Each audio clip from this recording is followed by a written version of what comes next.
Welcome back to the Heroes of the Storm North American Regionals. I'm Anna Prosser-Robinson. I'm your host, and things are getting serious in here. These teams are fighting now for their tournament lives as we look to who will move on and who will be eliminated. If you're just joining us, welcome. We are glad you're here, and let's bring you up to speed with a quick look right now at our brackets. Now, our next matchup will determine who is the second seed for Group A and who will move on to that group of 4. That will be the last match of Group A, and then we will move on into the playoffs. That's the only bracket we need to take a look at for now because our next match is ready to go. Now remember, you can vote for which team you think is going to win by using the hashtag HGC and the hashtag for that team. We've loved seeing your opinions, and they've been pretty balanced so far. So keep those up and let us know what you think of the tournament. Any questions you think we should ask the players, any pictures of your setups, we love seeing them. Now, let's get into this match. This will determine whether our second seed will be the old guard or the new face. You know them very well. The first team is Tempo Storm.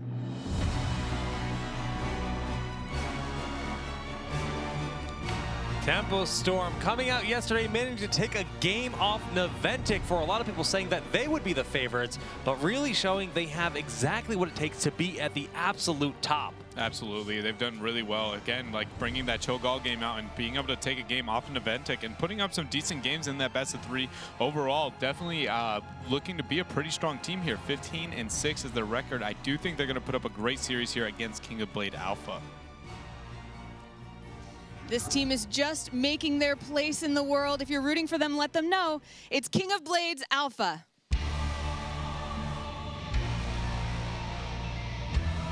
Making a bit of an upset yesterday, King of Blades Alpha is here to make a name for themselves. One of the newer brands in Heroes of the Storm, the first time they've made it to this top stage. Absolutely. They honestly surprised me with a lot of their play. They've done really well, and I feel like they're kind of like the underdog without a doubt, but I feel like they're the one that can move into the dark horse position. And Chen being one of their most played heroes, I absolutely love that. And Zeratul too, we know Tempo Storm loves the clutch under that hero. The drafts so far today have been amazing to watch. I can't wait to see what these teams have to pull out for us. Casters, will you take us there?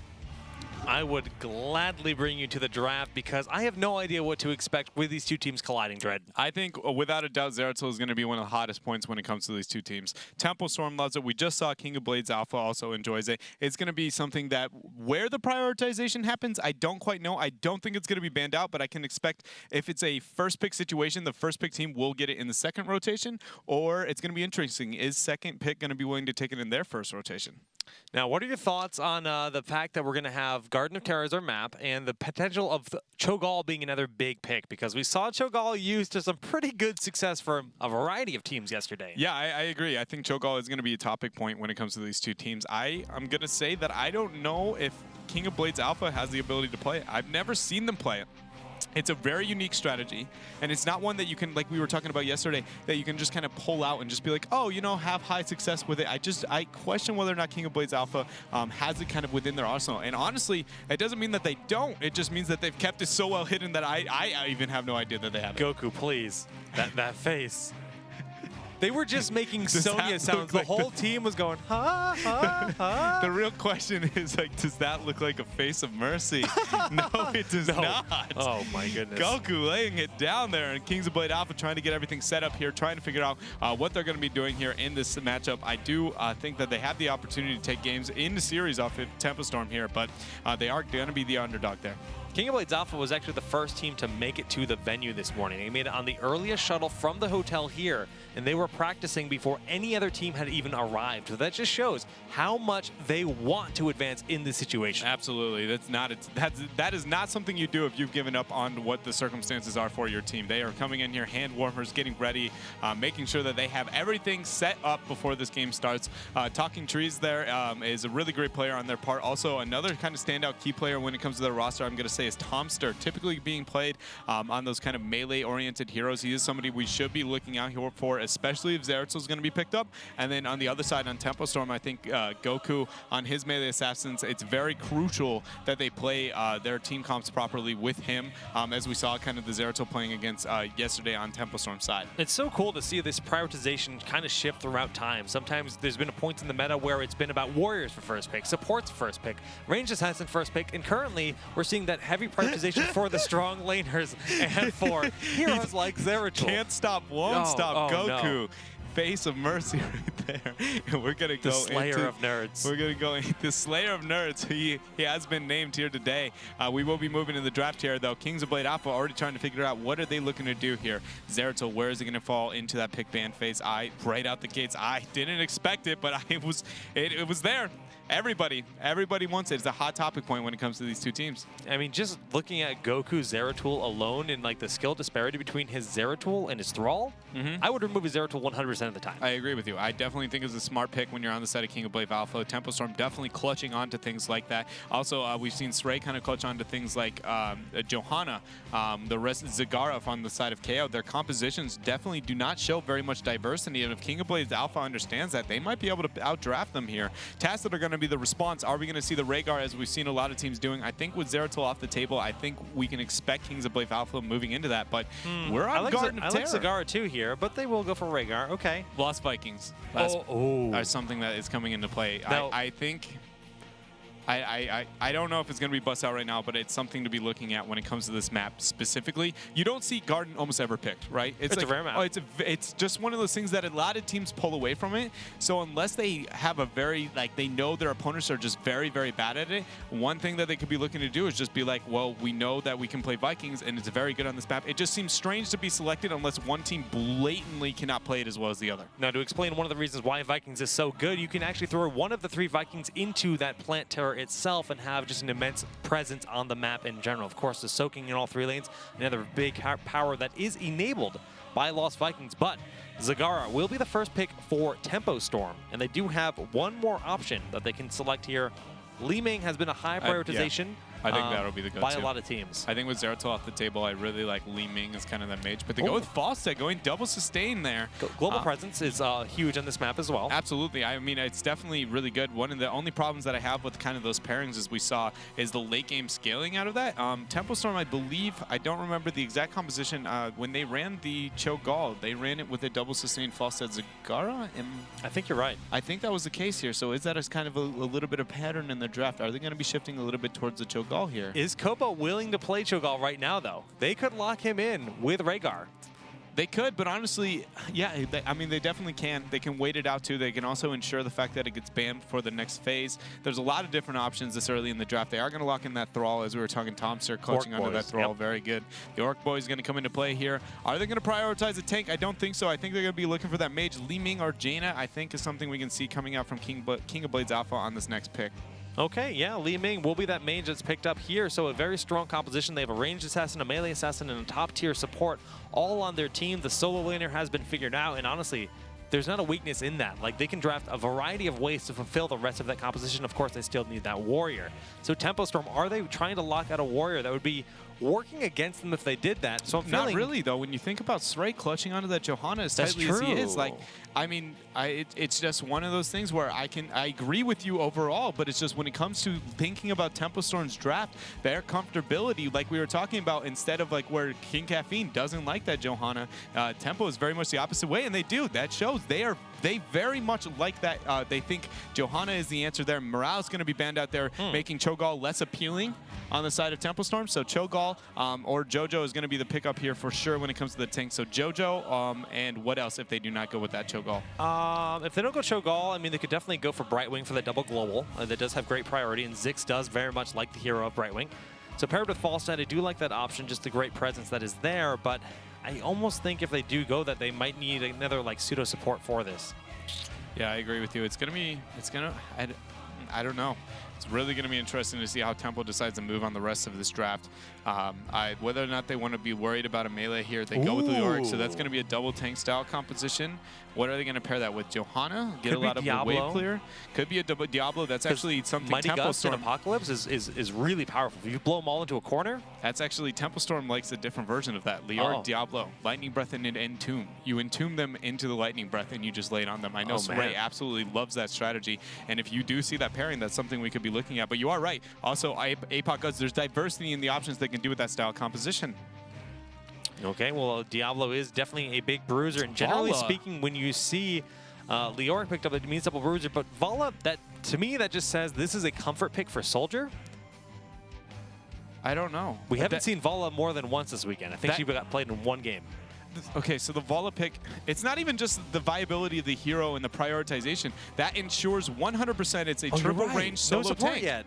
It's a solo tank. It's a solo tank Leoric, which isn't necessarily impossible to run by any means. It's just not the margin of error. And this is why we're saying that Temple Storm is kind of like the New Age 2 arc, because they draft a little bit differently than everyone else. Yeah, I would say with they kind of like Blaze a little bit, but not as bold to some extent. Blaze has got a little bit more wild strats, whereas Temple Storm is a little bit just like weird, and like they fundamentally look at the game differently. Yeah, absolutely. I definitely agree with you there.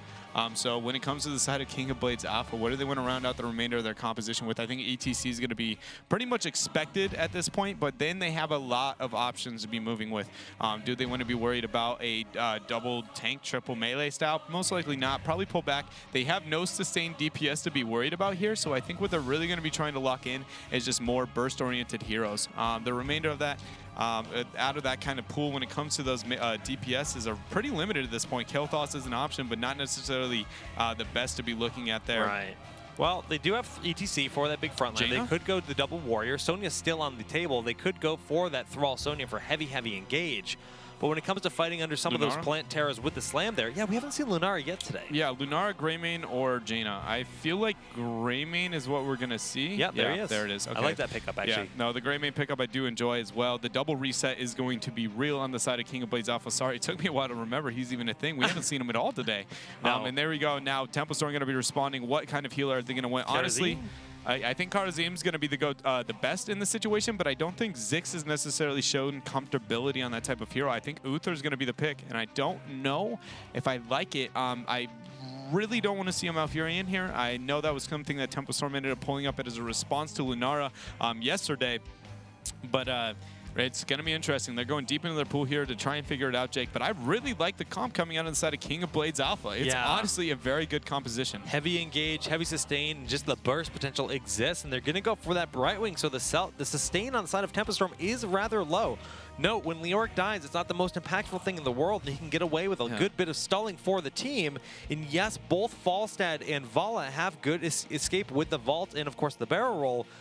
But this is going to be a really tough early game, I feel. I don't know. I feel like Temple might have something up their sleeve kind of a little bit when it comes to this draft. At least I'm hoping that's the case, because when I view this, I very much view, okay, so the team fight's going to be starting happening, right? And it's really good sustained DPS on the side of Temple Storm, but then you're going to have that poke in the late game coming out from Kings of Blade Alpha. They're going to have that Greymane just throwing out that flask, as you will, just poking everybody down. Brightwing not being able to heal it out. They move in for the execution and they kill them. And you're like, well, your front line will be able to peel off of them. And you're like, oh, wait, it's a Leoric. So I don't see the logic behind Temple's draft for the time being. But has to be Entomb? You know, at this point, I have no idea. I would say normally, yeah, I would. But I mean, with the Gust, it seems like that's going to be the pairing, just whether or not it's going to be safe enough for them. I don't know. If they didn't have Gust, I would say it's an option here to run March of the Black King, but we are going to see, here are our compositions here. Goku is going to be playing the Vala. Saray will be playing Leoric. Ziggs is going to be on the Brightwing. KO is going to be on the Zagara once more, and Soldier will be playing that Falstad. On the side of King of Blades Alpha, we have Talking Trees on Thrall. Collusion playing ETC.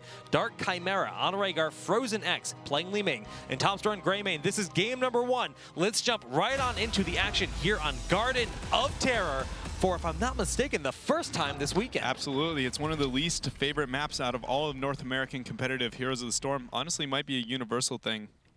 But here we go. They're going to go head-to-head here between these two teams. Again, the early game scaling is going to be very, very slow on the side of Tempo Storm. They do have the double global XP advantage when it comes to that mid-game team fighting, but realistically, once that 16 threshold is going to be hit on the side of King of Blades Alpha, I feel like they have an absurdly powerful composition. All right, just reviewing some of the talent options here. It will be a multi-shot style for Perfect Vala.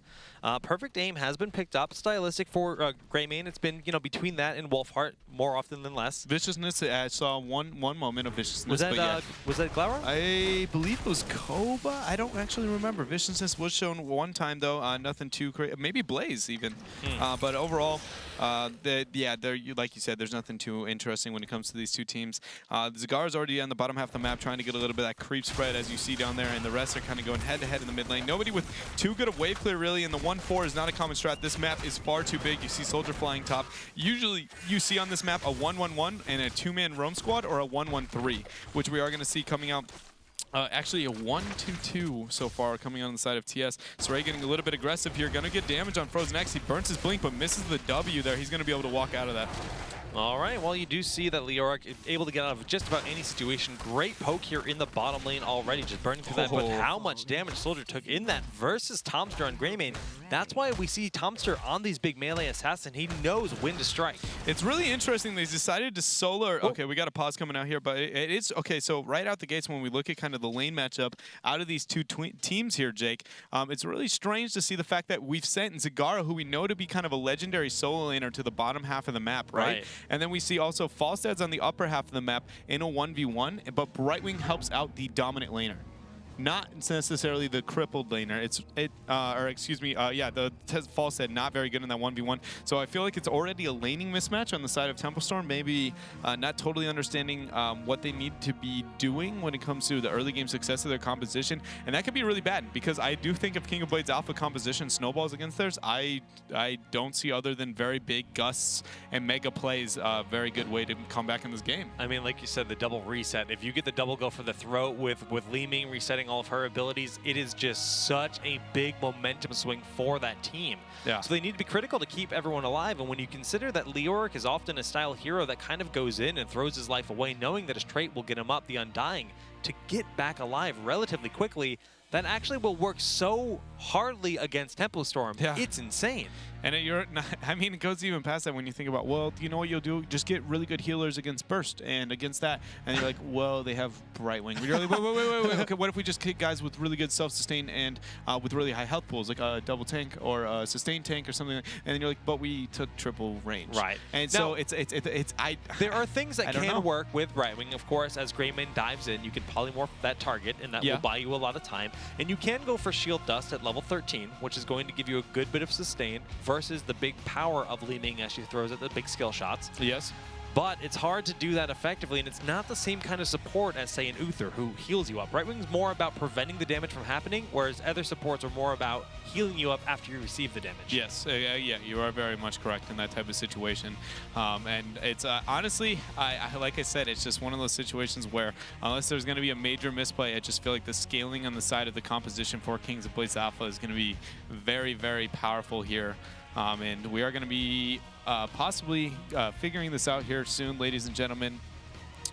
Yeah, it sounds like we're actually ready to jump back on in. All right, the issue has been resolved, and we are back in the action.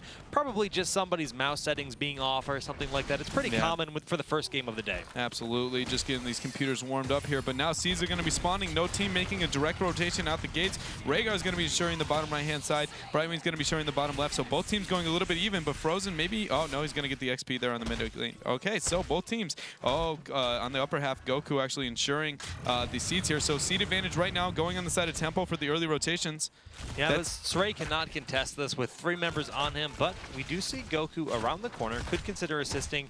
They're just going to opt to play it safe. They got the 30. The Shamblers will be dead even for both teams, but what are they going to do to split here for the 2 plant terrors? And that's actually a really heavy thing that I'm going to be harping on a lot when it comes to this game, is a lot of people see these big Shamblers and think that's how this map is won, and obviously they do provide a lot of opportunity, but realistically I feel like the advantage for this game when you see those double terrors, it comes up to those small side camps. They do add up over time, but the invasion from King of Blades Alpha here in the bottom half. A big power slide in onto Goku. He's going to tumble away to safety. Brightwing phase shifting in, and that is enough, and Stray able to use a Wraith Walk to back out himself. But a great engage, forcing them off of this boss.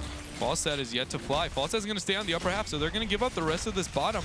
They aren't going to send anybody in here, so wow, just walk in, establish dominance on the territory, and take the rest of the Shambler. Seed advantage is going to fall heavily in favor of King of Blades Alpha. Oh no, Tomster actually gets a kill there onto Stray, looking for Goku as the next target. The cleaves are huge, back behind the wall, in a beautiful start to this game for King of Blades. Absolutely, and it's exactly what they need when they're kind of comp. If they snowball this game, it's going to be very hard to deal with. Meanwhile, on the bottom half of the map, you see the drained front wall. Yes, you are getting a front wall, but is that going to be worth what the Terror is going to be able to produce? I don't think so. Usually a Terror, as long as you get proper split push, will be a really big advantage for your team here. So Kings of Blade Alpha now with a very large advantage. Tempo Storm no longer has the opportunity to get a Terror in this phase. Correct. It is not possible, but King of Blades is very close to getting one. Yes. But wow, Soldier gets caught way out of position. Barrel roll over the wall. He does manage to get away. Huge damage coming out from Goku and Zix. Ray trying to get in position to zone them away, but the Gildan cocktail forces them back. It's about to go down. We see a 5-man. Never mind. Thrall is actually going to delay this rotation. He will not be moving up quite yet. There's only going to be a 4 versus 5 for a short period of time. Look at the health bars looking dead even. They only need to sneak in a few more. They're constantly collecting these edge seeds at the corner of this plant terror, and it's working out brilliantly. Up to 92. 8 more are needed, but Tempo realizes it's the case, and they can look to try to capitalize on this situation. Tempo Storm just cannot deal with the poke. They like the Brightwing pickup has allowed them. Look at how many Li Ming and Greymane just throwing out spells left and right there. The polymorph going to ensure Arcane Flare. The inner circle damage from Zix actually takes out Greymane. That is pretty big for Tempo Storm. It's huge. Honestly, they need as many wins as they can possibly get here. But you saw that amount of spread damage that they were able to produce when they just throw out those spells over and over again. This is the early game. That is not where you look at Li Ming and Greymane and you're like, you know what? They're really strong at this point in the game. Yeah. That is later in the game. How are they going to be able to deal with this as the game scales on? All right, well, what is level 4 Arcane Flare talent for Brightwing? I actually don't remember. It's not Sticky Flare, is it? No, at level 4, it's going to be the range. So that's why that was picked up. The additional range there for Brightwing, able to secure that kill coming into play there. And also, we do see Zagara going for a full-on creep build once more. So we saw this yesterday on Battlefield of Eternity. Will it pay off here in Garden of Terror? So now Tempo Storm is going to be able to abuse their globals quite a bit when it comes to this phase. Typically, the early Terror is not going to be that useful. You just want to keep it alive as long as possible. Oh, but Zix in the upper half of the map, he is going to get picked. Kings of Blade Alpha making a beautiful rotation. Now getting a free clear on these Giants as well. And they have the Garden Terror pushing on mid as well. The only problem is Garden Terror needs to be on the bottom half of the map. Zagara is applying a lot of pressure down there. And if he's able to cripple KO and then keep that 3-man split, oh, awesome. Now they have the trio pushing on the upper half of the map. The Garden Terror split pushing on the bottom half of the map. This is a perfect situation. They have 36 seconds where they can split push on their opponents and make them make a bad rotation. Yeah, really forcing the hand of Tempo to just be behind and not be able to maximize their potential of pushing and back and trying to get that level 10 on even footing of King of Blades. Plant Terror still has another 20 seconds remaining and just playing very passively and safe, making sure it's annoying for Tempo Storm to have to worry about it. Yeah, and really good job from Tomster. That's something that's really heavy misconception when it comes to the general population of Heroes of the Storm. You do not want to just suicide these kind of things in here, but Soldier already got the barrel roll, jukes the dog, so he will actually survive the situation. Polymorph going to come out for the counter engage there, but nothing too crazy. Nobody's going to get too much. The Terror managed to only get a front wall at best, and honestly, both these teams really, they didn't get as much King of Blades Alpha much out of their that Terror phase as I'd like to see them get, but they also, it's not that they didn't get anything. They are going to be sitting with a slight XP advantage here, but now we are slowly closing in that power spike. This level 10 is when things get real on the side of King of Blades Alpha composition. Entomb has been picked up for Leoric with Maw, Mighty Gust, and then Strafe and Blink Heal, so control is the name of the game, but the heavy initiation does exist on the side of King of Blades Alpha. Sundering, Mosh Pit, Ancestral Heal, Disintegrate, and then go for the throat for that huge burst damage on Greymane. Yeah, and it's one of those situations where it's going to be pretty much when I was trying to question how Tempo Storm can win team fights here in this game, a lot of it's going to come down to that combo. We know the Entomb's going to come in, the Gus is going to come in to isolate the rest of the team. Li Ming is going to be able to burst over the wall. Greymane is going to be very susceptible to these type of situations. I don't know actually whether or not Disengage is able to use over it. I believe it will not work in the type of situation. Thrall is susceptible, ETC is susceptible, and so is Rhaegar. So there's a lot of good opportunities for this. But Disengage doesn't go through structures. Yeah, okay, I didn't think so. So oh wow, Six taking so much damage. The wall is down, and Tomster is just doing trying to so get that go for the throat. Here it comes. Got him. Oh was beautiful bait there with the disengage, turning around, throwing out the flask, and then confirming the kill there, waiting for that symbol to go over his head. Tomster, I told you, he is the player to be looking out for. He was just styling on Zace there. He was like, what you know about Greymane, son? That was very well done in his part. Definitely putting on a clinic here when it comes to how to play this hero.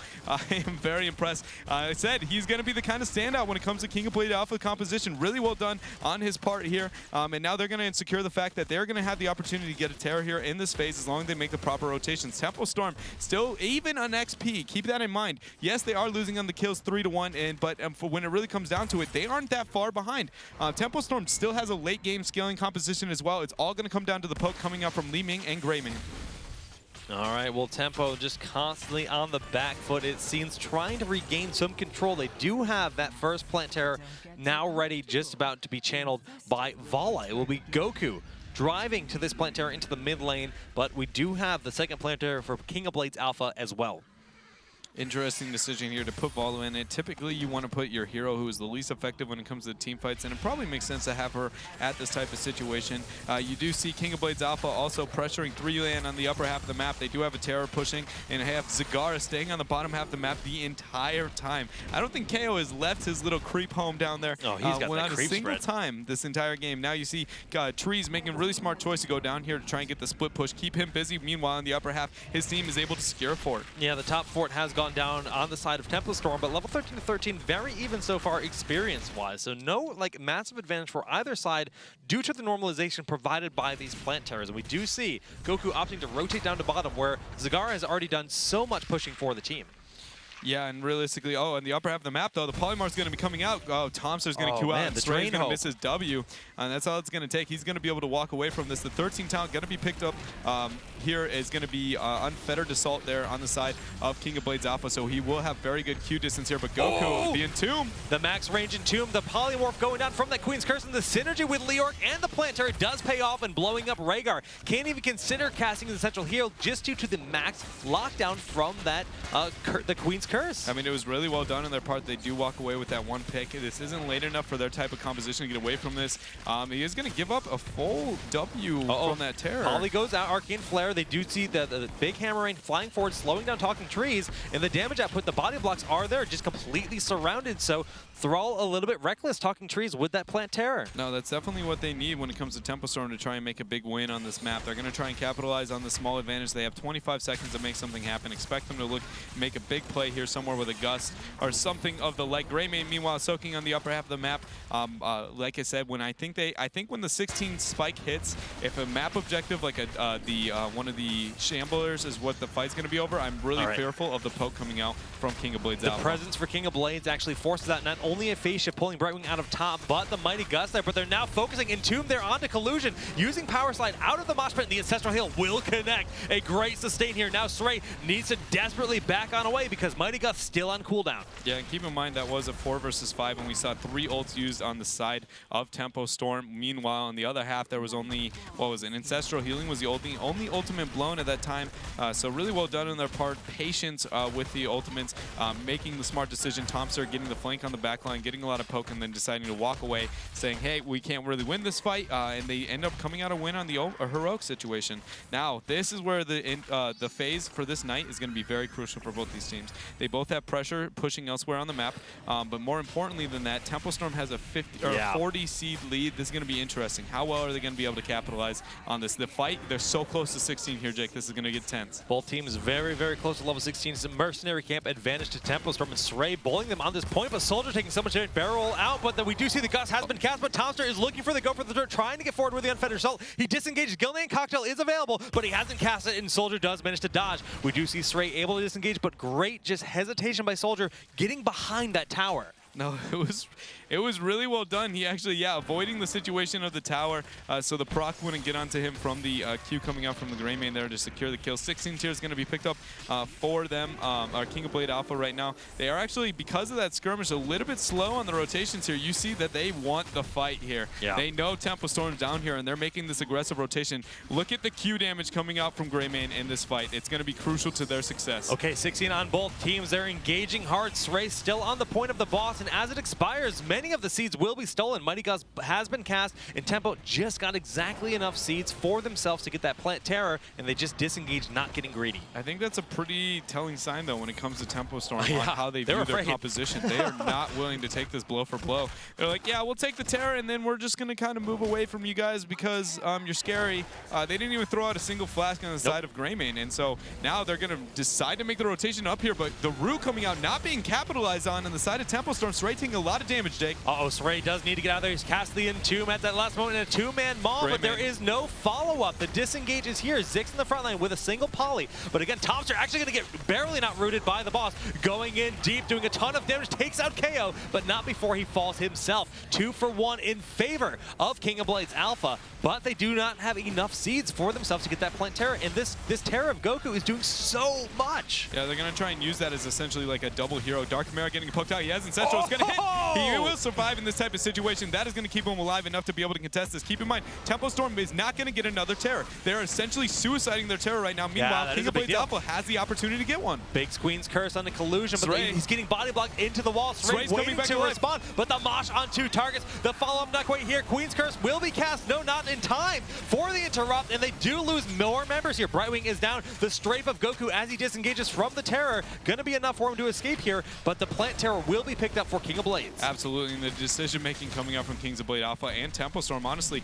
Tempo Storm deciding to try and take that fight, even though they lost 2 of their members there with that Garden Terror. Rather than trying to split push, they essentially allowed King of Blades Alpha to not risk anything. They didn't lose a single structure with the Terror, and they allowed them to capture the Terror on their half right now. And not only that, I just feel like overall their composition cannot take the direct team fight into Kings of Blades Alpha, so this is looking very, very rough for them. Mid keep is already a quarter of the health down. It's going to be sitting at 75%, and the Terror is going to be picked up 14 minutes into this game here on the side of, King of Blades Alpha. Tomster is just so scary. I mean, this Gilnean cocktail, poke, poke, poke, and then he knows exactly when to go in, and just that unfettered assault for the additional range on his swipe is doing so much damage in every fight. I mean, absolutely. He's a great Greymane player here. Now they're going to get that siege up. I think you can 100% expect them to be looking to get a keep here. If they manage to get this one keep, they'll probably back out, take bottom fort, and look on the bottom keep front wall here, largely because the pressure on the upper half of the map that they have going for them. The race to 20 is going to be easily won on their front, and now it's going to be the poke game. This is where Tempo Storm's composition really suffers, is when they're in this position that, defensive posture is just not good for them. Absolutely, but guess who's in the Terror? That is Tomster, so they don't have that big burst damage of the Greymane, so that is a bit of a mistake in some ways, but this is still a big position here for King of Blades Alpha to try to capitalize on. You see how low that keep is already, down to half of its HP, Dread. Yeah, if Tempo Storm's going to win a fight, this is it, honestly. Without having Greymane up, this is one of the highest chances they're going to succeed at getting a fight, honestly. All right, well, they're looking for their opportunity for the big Entomb. Sray constantly throwing Drain Hope on the Plant Terror, but the poke has been successful. Disintegrate will burn through the final, or the middle keep here on the side of Tempo, throwing at the Queen's Curse, only connecting on exactly no one. And now Tempo can look to bite back. Yeah, and the dance around here, they do manage to get a keep. That's a huge win when it comes to this map here. Now backing out, they only have 35 seconds. I'm a little surprised they didn't decide to go with the 4. Instead, they say, hey, we're going to back out clear on top. But now a really aggressive rotation to get a pick on Sray here. Oh, the Entomb coming up, but it's with the poly. Where's the teleport? She gets it just at the last moment, so a bit of a misplace, throwing that much out on a hero that can teleport to safety. Oh, no, he's going to actually look to rotate towards mid here. He's got nothing. He can't go to core. He only has 17 seconds left. So he is going to be rotating down to try and take this fight. But, oh, man, so close to 20. If Tempo Storm's able to force a fight before King of Blades Alpha gets to 20 here, yeah, they're taking really risky positioning on the side of Tomster. Okay, this Greymane doesn't not have the best disengage capability, but they might be trying to bait as the rest of the team is nearby. They're looking to put their presence into the top lane, and level 20 is around the corner for King of Blades Alpha. Absolutely. Now they're in a situation where the harassment on the upper half is going to be taking out that front wall. 20 is achieved. Oh, the poke is real, and their mirror ball is so ridiculous. And they're in a situation where compositionally on the back foot, Tempo Storm doesn't do that well. Leeming. No, no, don't. It hurts me. It hurts me to watch that. I feel your pain, I promise. So we're in a situation. 20 advantage, expect the team fight. Look at the poke. Look at that harass. Oh, yeah, Brightwing has no ability to heal that up, guys. Mirror Ball going to keep coming out. That is a very, very short cooldown on the side of Tomster. Keep in mind, he will be making a lot of effort when it comes to that. It's going to be every 8 seconds he's going to be able to throw that out. Well, suddenly this keep that I thought was perfectly safe is now been whittled down to almost nothing from the Greymane and the Li Ming poke. These two heroes in the chain lightnings of talking trees really showing the impact of this style of just whittling down your opponents. And ETC power sliding right on into Goku, forcing out that bolt of the storm at the start of the moment they have 20, he has to bolt. That is awful. Yeah, absolutely. And Soldier's been split pushing this entire time, getting the front wall just as well. Not getting as much split push as he would, or as of King of Blades Alpha managed to get, but it's pretty close to even now. Both of these teams almost dead even on the seeds. Whoever gets the Terror first gets to dictate the direction that the fight is going to take. If King of Blades Alpha is able to get in the Terror before their opponents, they're going to be in a very advantageous situation here, Jake. Fighting on your opponent's side of the game is going to almost always lead to lethal when it comes to this map. In a lot of these situations, I almost just wish we had Peekaboo. I mean, the Arcane Flare has gotten them, or the Barrage got them a couple kills. Look at that but without Peekaboo, they don't know where they are, and Sray just gets melted like he's nothing. It's one of those situations where we were talking about it. It's just like you have that much harass, you have solo tank Leoric, and you're just like, oh, well, don't worry, our front line will be able to do it. And then you're just like, oh, wait, free reset, please? Thank you. Well, let's just kill the seeds and walk away. So now they're in a situation where it's actually going to be really, really close here.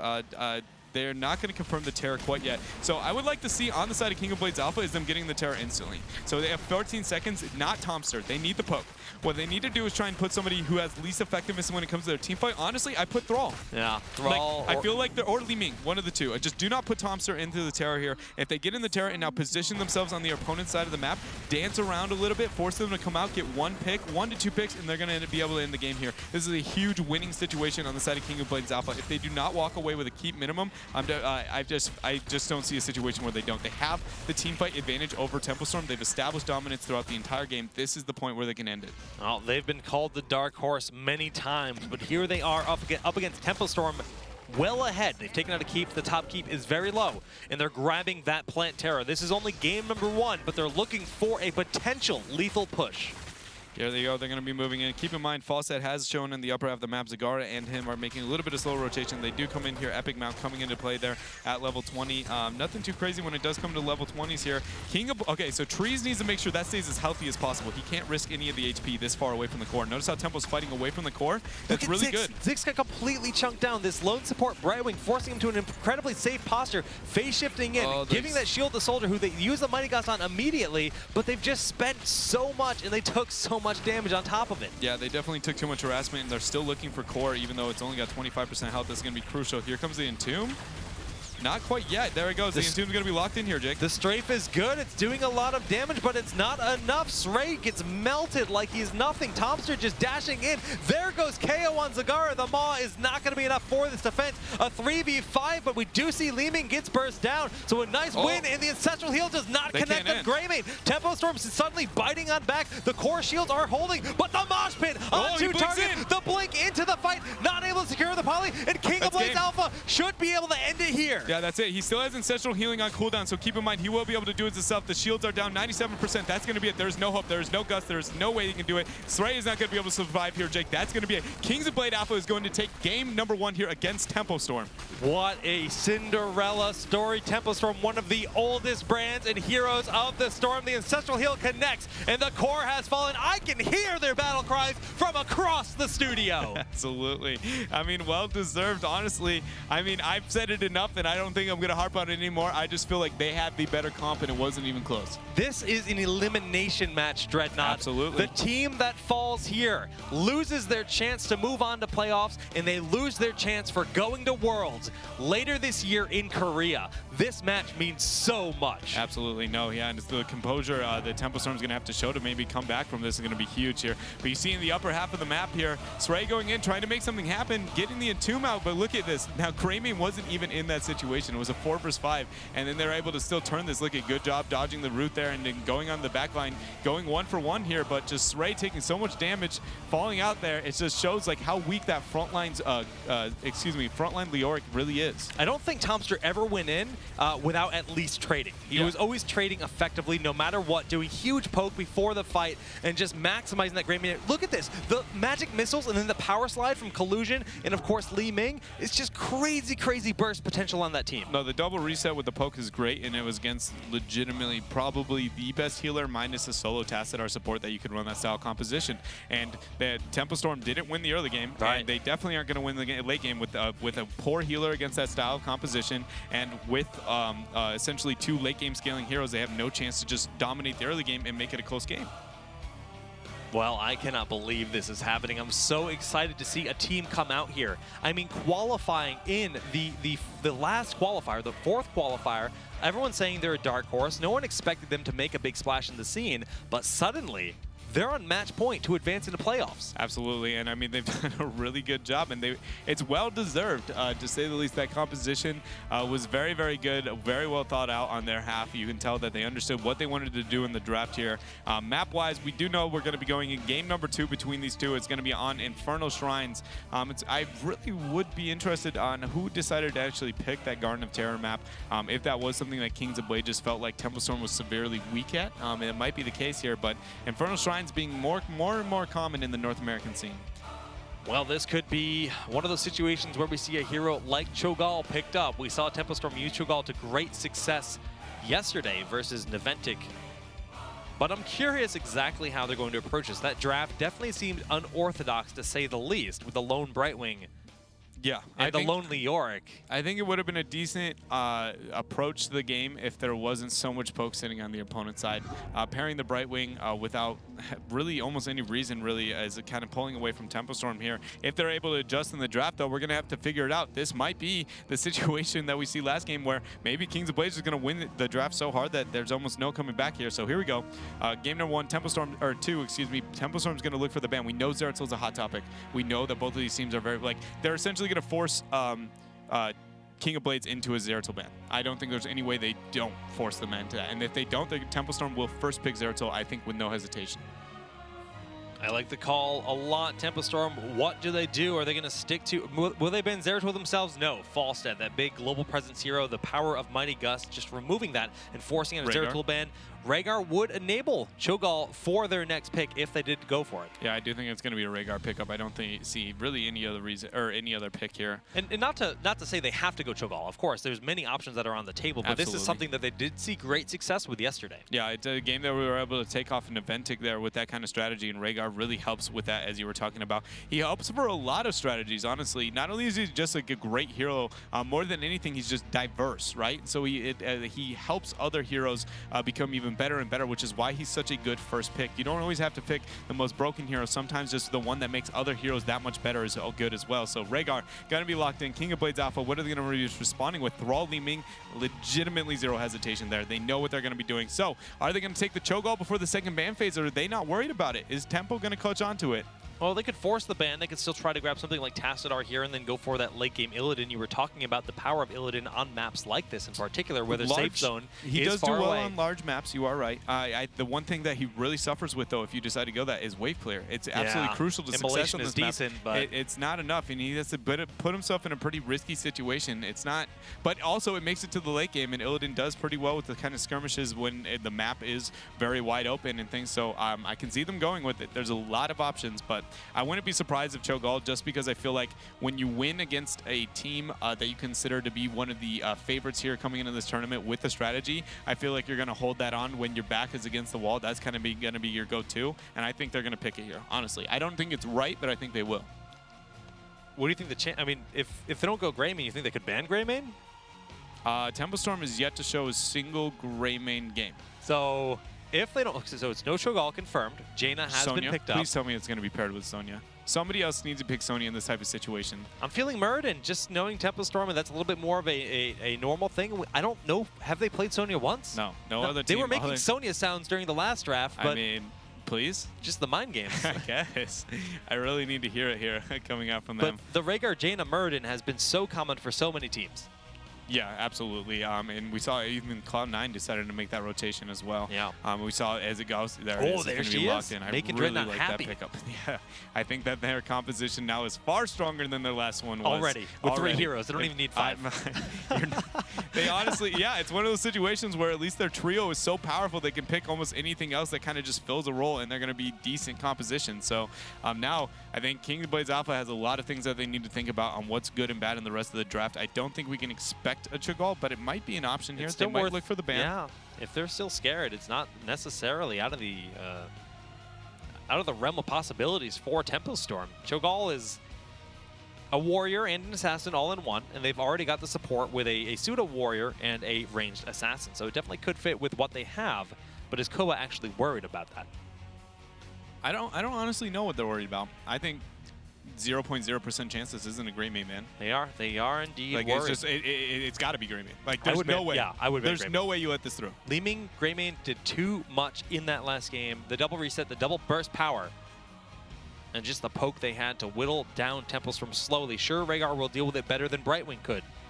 Well, this could be a huge turning point in the draft. If Temple Storm doesn't feel the same way and it ends up being as powerful as it was last game, I mean, that could be it. That could be this could be the situation right here, and draft-wise, at least, that might be able to send him home. The only other option I could think they might be considering for the ban would be goes through. Tassadar, but they go for Medic as the ban. I don't think there's any chance Gray Main doesn't make it through on the pick right here. Yeah, I think it's just going to be Gray Main ETC right out the gates. I just feel like it may be a Murden. I wouldn't doubt a Murden either, but I think they're just going to pick those two on the side of King of Blades Alpha. Temple Storm then looking for kind of a response there. They have a lot of different routes they can go. It could be TAS and then a tank, and they can do a lot of different things after that. But I think they have to. If they let Gray Main through, they need the double support. They're calling them out. They're saying you can't play Gray Main. They grab their comfort picks. I mean, not only is Gray Main like not great for Temple Storm, but that's KO's comfort pick of Zagara, which they were looking for in the late end of the draft and for that big solo laner. And we see Johanna played by Soray so very frequently. I see what you're doing, like King of Blades Alpha, but I feel like this is the worst draft to be pulling that out on. Temple Storm just showed they're over what they've been doing. They just picked they're the first team to just be like, hey, Sonya might be a thing outside of the top two, debatably. And they show, and then now you're like, guess what? We're gonna take away what you're used to. And it's like, hey, what? Like if you opened it with that, Stitch is gonna be picked up. I like that pickup. That's really great. Tassadar for the vision. TAS is gonna be a great synergy, and then it also works with both Sonya, Jaina. It just works out up front. He's a great pick. It provides wave clear. There's a lot of awesome things. He's not a must-have, but he definitely is a good answer here when it comes to the comp for Temple Storm. But I don't know. King of Blades Alpha seemed like they got pretty clever there. Oh, Lunara, man, for the Nature Calling, forgot she was even a thing. All right, well, Temple Storm, a much better draft than last game, I would say. A big, heavy front line with Stitches, and, of course, Sonya. And the control they have with the Putrid Bile with that Whirlwind on Sonya can just be absolutely monstrous to deal with. King of Blades Alpha, they need a support. There will not be a Gray Main in this game. But which support will it be? I mean, don't tempt them, honestly. Like, with how good the Gray Main Li Ming went last game, I mean, I wouldn't be surprised. They pull a Cloud9, they say, we don't need a certain role. It'll be support today. We'll just go for the double reset. We've seen it. We have. I don't know if I agree with it. I think most likely Morales would have been their best pickup. Good ban from Temple Storm in their half there. And now Kings of Blade Alpha is really trying to figure out what they want to be going. I think they're going to be looking. I just really hope it's not a Malfurion. And if it is a Malfurion, please take the Rampant Growth at 4. I think that's an absolute must in these type of situations. Confirm that Dreadnought wants to destroy the wild. It's Malfurion, so it is going to be I really think that it's all going to come down to these talent picks. We saw it twice yesterday where Malfurion ended up not taking it, and then you're just walking Tranquility that had no opportunity to deal with the damage from Lunara. It's a soft response to her, but realistically it just felt like a lot of the teams didn't build him to be able to deal with her. It was just like, we're going to take it to deal with Lunara, but then we're going to like take talents that don't deal with Lunara. So it's like picking Malf in this situation and then going Twilight Dream. Like you're going to pick it for the healing, but then you don't pick the healing. So it's going to be interesting to see how well it's going to be played out on the side of King of Blades Alpha. The other thing is like both these teams have a good potential when it comes to racing over the Immortals, but like just the huge damage of Sonya and Lunara, once they hit level 7, Tempo is going to burn that Immortal like it's nothing. Excuse me, the map should be Infernal Shrines here, so the shrines. Yeah. My apologies. But even then, they'll burn the shrines too, so you're not wrong. It's like on all fronts, they're just going to dominate when it comes to map objective. But looking at this draft compared to what we saw in the first one, where do you fall? If you have to pick a team here, Jake, what are you going with when it comes to the draft? Considering I blundered and I was thinking that we were going to Battlefield of Eternity that entire time, well, let me reevaluate this for a moment. All right, so we have Jaina. All right, here we go. These are the compositions here. We're going to have Sonya is going to be played by Goku. Sarai will be on that Stitch. Zix is going to be on the Rhaegar. KO will be playing Jaina, and Soldier once again will be on the Lunara. And their opponents, King of Blade Alpha, up 1-0 with Talking Trees on Li Ming. Collusion playing by Johanna. Going to be Dark Chimera on Malfurion. Frozen X playing Zagara. And Tomster, the legendary Greymane, on Thrall this time. here on Infernal Shrines. We are loading on in 1-0 lead here for King of Blades Alpha. Tempo Storm, can they bring it back? Back against the wall, everything out on the line here from Tempo Storm. Much better composition in my opinion here coming from that team. I think they're going to be able to play it out a lot better here in this game. So it's going to be interesting to see what kind of ultimates they want to move around with a little bit here. I think with Jaina you're going to see a pretty standard style comp. Also, like I said, Malfurion talents are going to be crucial to be looking at 4 and 7 specifically.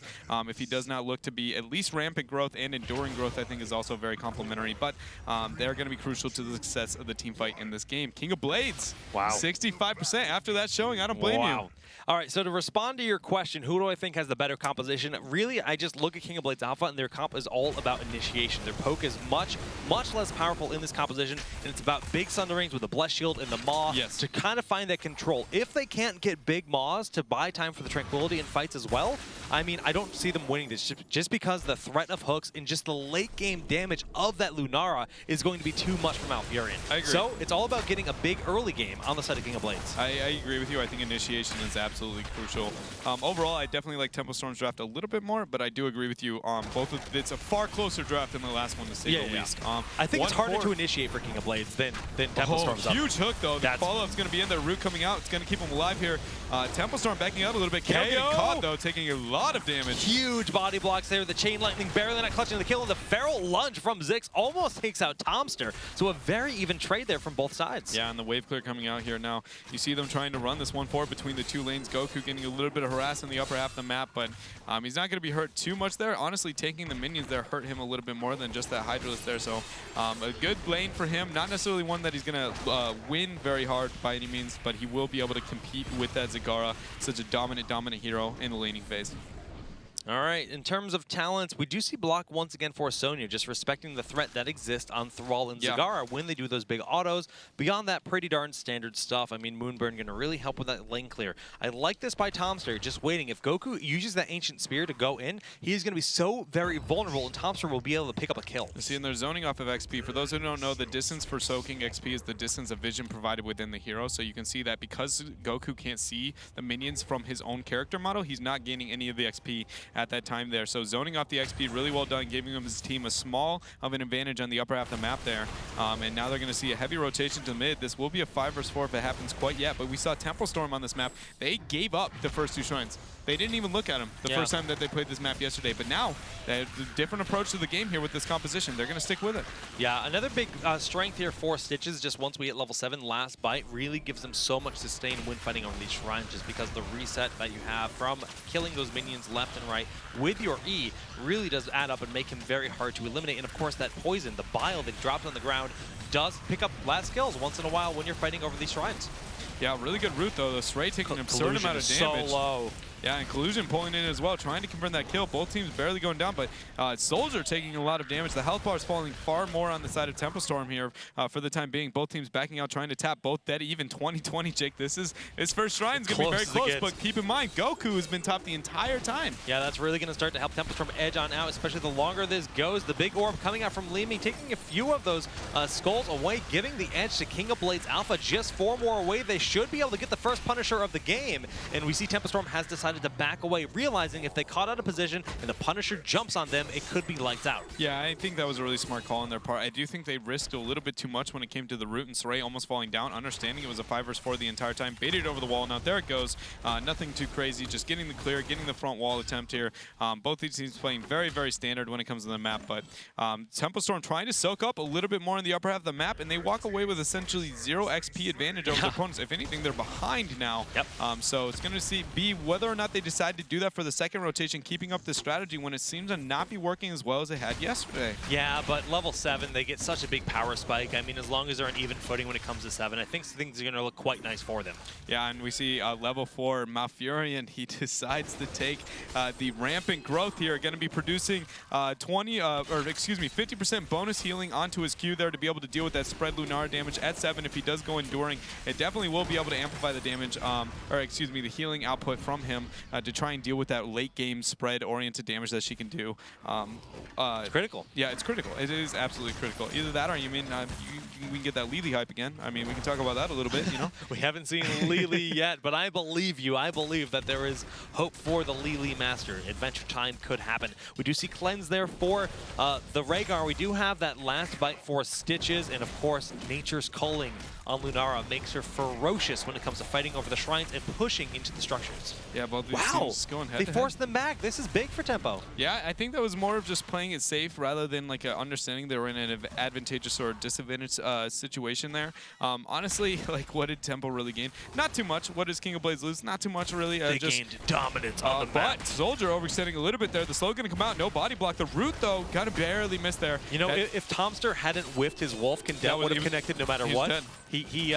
So a bit of a misplay by Tomster there, honestly. Yeah, no, it absolutely was a missed skill shot, which led to the survival of Soldier on their part. But they're going to be able to survive and get a camp here. The camp will be, again, same strategy we saw from Tempo Storm yesterday. They timed the camp, pushing into the lane where the shrine's going to be spawned in the upper half of the map here. Now going to be forcing their opponent to try and get it clear and use Lunar to get a little bit of poke. But look at Soldier, hasn't made a rotation on the bottom half of the map yet. He's staying for this wave.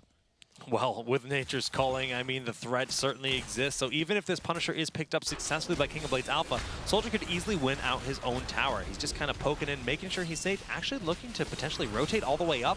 That's he is. He's very soaking odd mid. decision. Two waves, or is he doing a full soak? He's soaking mid as well, so he's going to make that, and then he's going to try and contest the objective. So Tempo Storm deciding to not give up, but the race to 10 is really close here. They do have a 20 advantage, keep in mind. Oh, Soldier actually backing out in that rotation, getting zoned out. Really good job on the side of Frozen X, but they are down about 15 here, and the race to 10 is going to be very close. Whoever gets the first pick is going to get a huge power spike in the race to 10 here, Jake. All right, well, we do see Soldier looking for the fight. The hook does go in onto trees, and he gets pulled back on in. No, a nice Soldier. heal there at the last minute. And the heal's coming out once again from Zix to top off the team. 12-25 in favor of Tempo Storm for the defender count there on this top shrine for the Mortar Punisher. But can they re-engage successfully? Stray should have that hook back available, and he'll be looking for a prime target like Frozen X. Really aggressive rotation by Collusion. Their Iron Skin is going to be coming out. I don't know if it's going to be enough. Ray trying to get onto Tomster, and both teams kind of dancing around each other really heavily. That's the enduring growth and the rampant growth coming out from the side of the hook. The barely bucket missing. doesn't connect. Look at the health bars, though. Overall, Tempo Storm is slowly falling behind because Zix can't keep up with that until he gets tidal wave. He has no competition,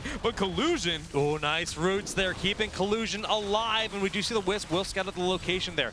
Once again, Stray can start looking for that hook. 16-second cooldown available again, but Tempo Storm having the edge on this Punisher. They will get the second Punisher of the game. Absolutely, and now they're going to barely win on 10 here, but it's not going to be very much. You see the rotation soaking from Collusion on all the other parts of the map. Neither team going to get too big of a lead at this point. Tempo Storm's going to say, hey, we're going to stay and force this fort here. Even though they have Jaina soaking in the mid lane, she actually shows herself too, so they know that there's only 4 people on the upper half of the map here.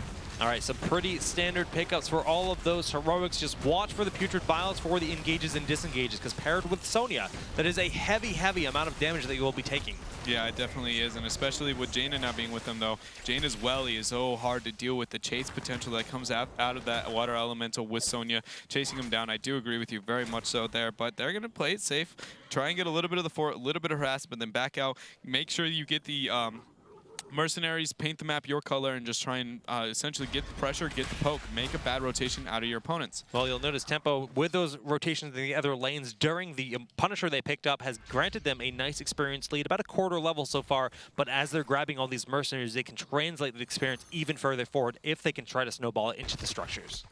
Yeah, and here we go. We see a little bit of a skirmish on the bottom half. KO with a really aggressive flank here. They don't see them. Welly coming out very early to try and make something happen here. The great route, though. Dark Chimera is not going to the gate, though. He's going to be one dead. Oh, Tranquility coming out really early here, As well as Putrid Vial, it goes down actually to get Stray back in position. He can look for that hook aggressively over the wall, but Collusion body blocking nicely. But when the Iron Skin wasn't popped, he uses it afterwards to disengage. Now they're re-engaging. The roots connecting there on Stray. Ancestral has to be used, topping him off nicely. And Tempo can look to re-engage onto this also.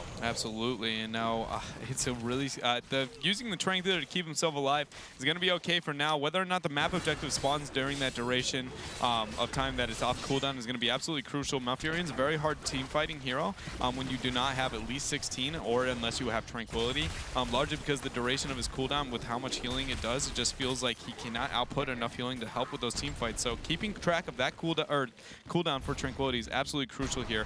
Race to 13, Tempo Storm barely winning it here, backing backing out, getting soaked. The Shaman camp now spawning. It wouldn't be surprised if Tempo prioritizes that since the map objective spawns on the lower half. Shaman's pushing top is a huge power play. All there right. they go. Yeah, they're getting in position Rhaegar and or just Jaina now. Maybe just Sonya. No, they're actually throwing everyone down to the shrine, realizing they want a strong start to it. Sonya, of course, can solo that relatively quickly, but they're just saying it's not worth the risk as they'll have the level 13 talent tier advantage for a short while. I think you can expect to see KO trying to abuse Fog of War as best as possible to get a really aggressive flank here. So watch his positioning when it comes to these team fights. Okay, level 13 picked up. Everyone has their talents. The power spike is here, and Sundering just on Sonya. Ancestral Heal going to be needed to top him off, but where is it? It is going to cool down for one more second, but Thrall gets burned down by Srey in the front. Future Battle having a huge impact, but a 3-man Maw coming down, but Talking Trees not able to survive Collusion, running away from Goku. The slam takes him out, and even with a huge Maw, they just cannot capitalize off it. Yeah, I really just feel like Tempo Storm with that deep flank, Jaina getting a lot of slow out there on his opponents. The heavy aggression to move in there just really showed how strong their composition is going to be, and I don't think it's going to stop anytime soon. I think it's just going to keep scaling harder and harder and harder into the later half of this game as Lunar begins to build a little bit of power here, Jake. So now, yes, they are going to get the map objective. They're going to wait on it a little bit here. All right, so they're going to decide to back out, try and get some Merc pressure. I'm guessing that's going to be abuse of Shamans on the upper half of the map. Yeah, look at this glass cannon. We talked about the power of Li Ming. Glass cannon was picked up. Okay. Yeah, they sold it for a little bit. They wanted to get the tap, make sure everybody was in position to help. All right. All right, so glass cannon on Li Ming makes her, well, she makes her a lot squishier, so she becomes a little bit more of a risk to have in your team, but she does so much damage, 15% less health, 15% more ability power. Yeah, and now we see this is where I am a little bit disappointed here in the decision-making coming out from the Malfurion Playboy here. Dark Chimera actually runs into taking at 13 tier. He does not go Ice Block, leaving him very susceptible to that hook. If he gets hooked, he has to pop Tranquility. He has to. He doesn't have Ice Block. He doesn't have any opportunity to delay or anything else. So he is now a very, very high value hook situation. Now they're trying to force the fight before their opponents get 16 here. But Tempo Storm most likely going to disengage. They have very good disengage here. They don't need to risk it. Look at KO again with that aggressive flanking. Expect that the whole game to provide a better engage opportunity and enabling Sonya to just come in and smash your face with her ultimate pop. Especially if they rotate 2 heroes up to try to deal with Jaina. She can pop Ice Block while there's a huge response. Rhaegar runs up with the Ancestral Heal. I mean, it's just a really, really powerful hero for that style of play. Yeah, and that Ice Block pickup there is it's a situation where it's really, it helps when you dance around your opponent for long periods of time, right? It's going to really help dealing with the Lunar damage. The problem is Stitches loves when you dance around at a distance for long periods of time. He loves that. He's just like, so you're going to give me more than one hook chance? Yay! The dream? And so that talent really kind of just makes Stitches a little bit stronger. That's true. Overall here, but now you see the rotation. Tempo Storm abusing the 16 advantage here, taking out the mid fort. And fishing hook, now that the threat of Stitches has amplified significantly in this game, that's something they really have to consider just because the number of opportunities have just exactly doubled for Stitches. Yeah, absolutely here. Nothing crazy when it comes to the talents at 16 tier from Tempo Storm.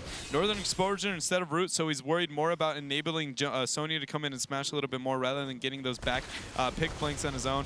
Shaman's camp's gonna be picked up for Tempo Storm, split pushing the upper half of the map. That will confirm at least a fort here just because how powerful it is. And both teams going blow for blow, but Soldier maybe getting caught out by Root. Oh, barely juking on the bottom half of the map there. Really good job. He is going to have the wave clear, but Collusion says, we don't care. We know we're outnumbering you. We're going to take this, go blow for blow, which is it's an advantage for them because they aren't 16. Yeah, blow for blow can help them catch up for sure, but Tempo Storm will remove the final remaining fort here on the side of King of Blades Alpha, and it looks like they want to pressure this top fort, or the top keep wall. One tower guaranteed to go down here, but maybe looking for 2. Maw could be a massive threat if they're not careful.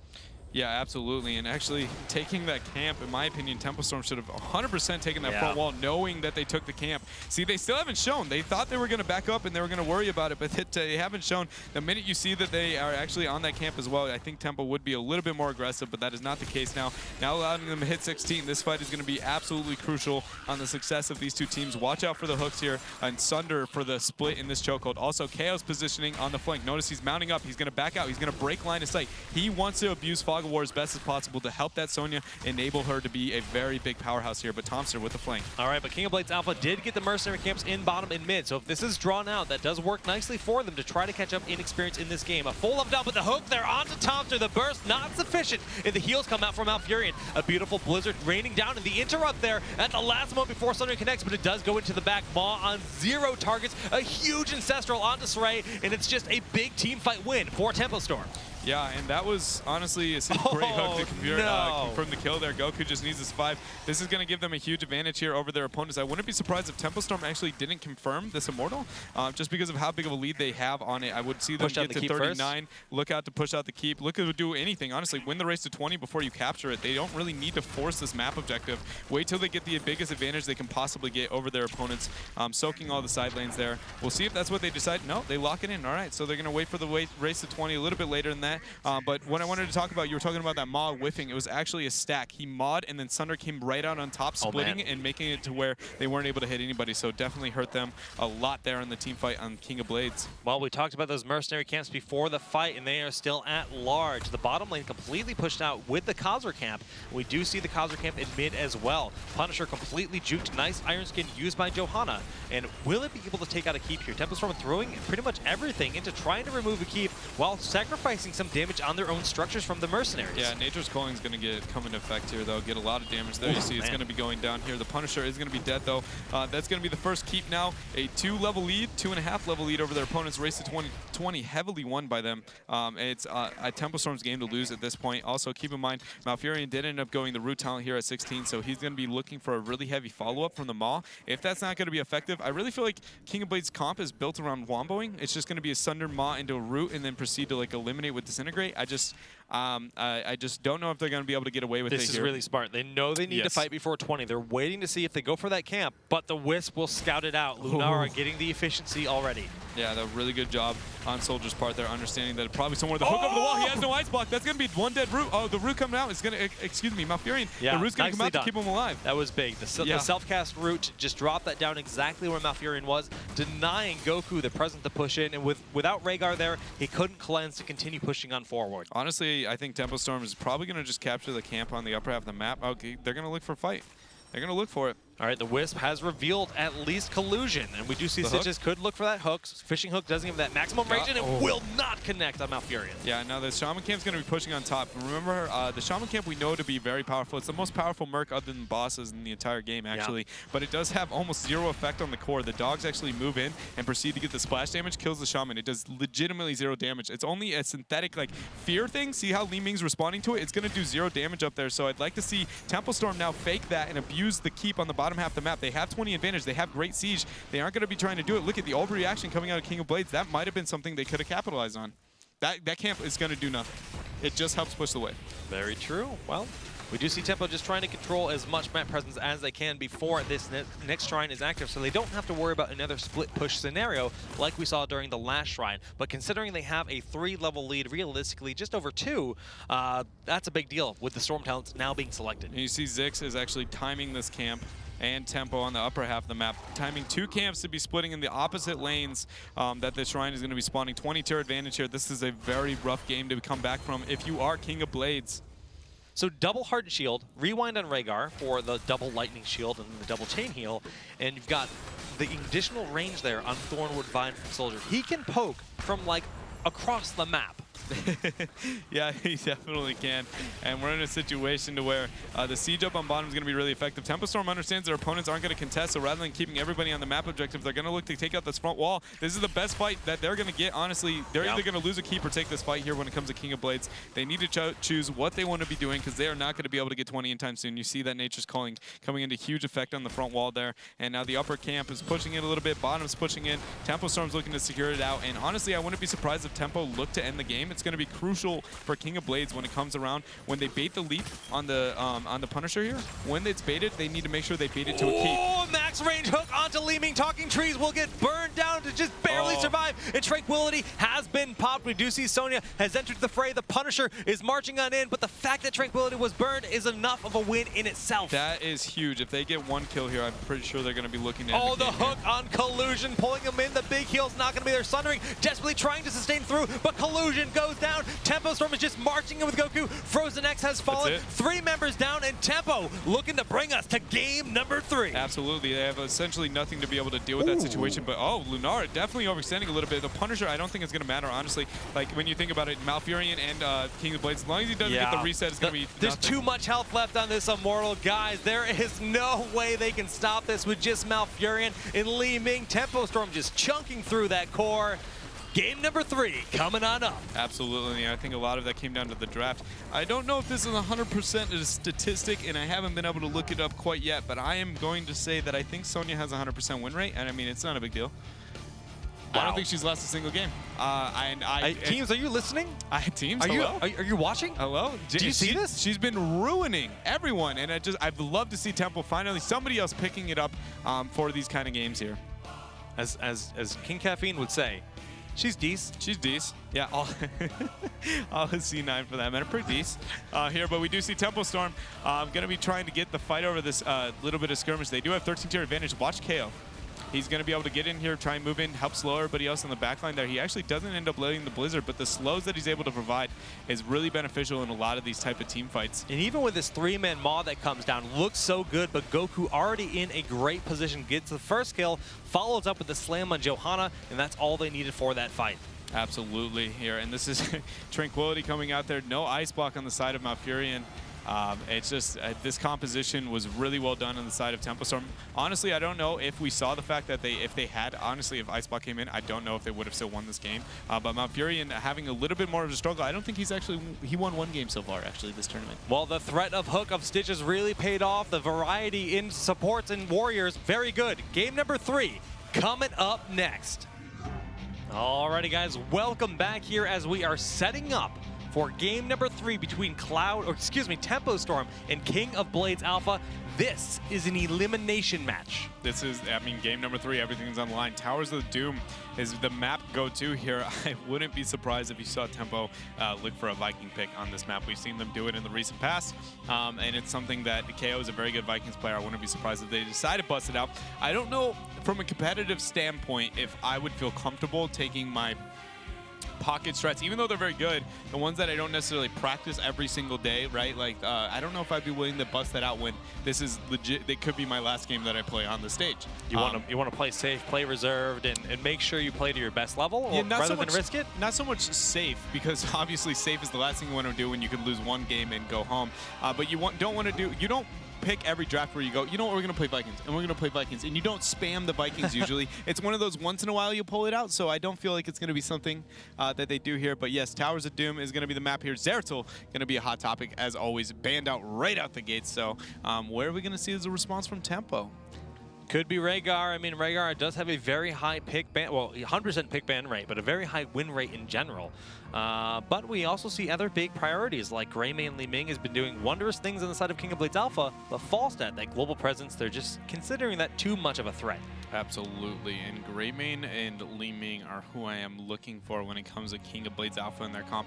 Zagara is going to be something that they tried to deny a little bit from Tempo Storm. We know that's kind of a go-to on the side for KO, and you know, you were talking about Lost Vikings a lot, and those are 2 anti-Lost Vikings heroes. You're not wrong. Where in the draft do you pull it out? Do you risk it making all the way through? Probably. Yeah. Because I don't see any reason to Tempo do it early. Tempo Storm's got last pick. They do. We're going to see if they're willing to let it go that far through the draft here. Rhaegar, now, as you said, Rhaegar first pick here on King of Blades Alpha. Tempo Storm's going to be looking for the response. I think these 2 picks are going to be probably pretty telling on what they want to have. I think Zagara's going to be 100%. Actually, maybe not completely, if that is going to be what they look for is going to be on the Vikings, because I believe KO will be their main Zagara and Viking player here. Thrall going to be locked in. Great solo laner here overall. A little bit of a deny for King of Blades Alpha as well. It could be, but they still have the option to go for Li Ming Greymane if they both make it through there. So King of Blades Alpha, we saw that power in game 1, that the synergy of those 2 heroes really shining through. So Tempo Storm has to be aware of that and might be considering to just snipe that Li Ming early. I think they have to take it if they're going to play Vikings. There it is. Because, like, you cannot deal with that the reset. situation. Oh, yeah, you're right. Yeah, that's too scary. It's like, oh, I just killed Olaf. Okay, and now I just killed your entire roster. That's awkward. So it's going to be pretty neat here what they're going to be able to do with that. So they lock it in. Not uncommon. It's pretty much what we saw from King of Blades Alpha in the first draft here, just a little bit swapped on the side for Tempo Storm. But what's the response here going to be? Is it going to be Sonya Jaina? Are we going to see Sonya at all coming out from this team, or are we going to see him pull away? I know that King of Blades Alpha has it in their roster. They just don't play it as kind of universally as some of the other teams here at this tournament, Jake. They've got the power. They've got the potential to run with that Sonya, but do they believe in Magic? Now, Cho'Gall obviously could be one of those options here early, but I'm not too sure. I mean, great for powering Sonya through and just poking ahead at the altars while they're being fought over, but Sonya Tassadar is a little bit more of a norm. I love the pickup on their part, honestly. I did learn, by the way, in the break that Sonya does not, in fact, have a 100% win rate.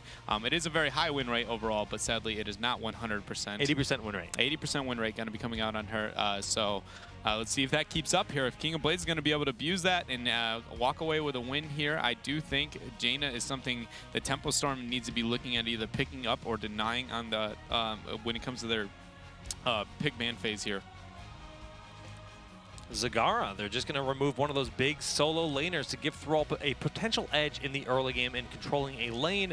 King of Blades Alpha, are they worried about secluding maybe some of those warrior pickups, or do they respect the threat of Lost Vikings?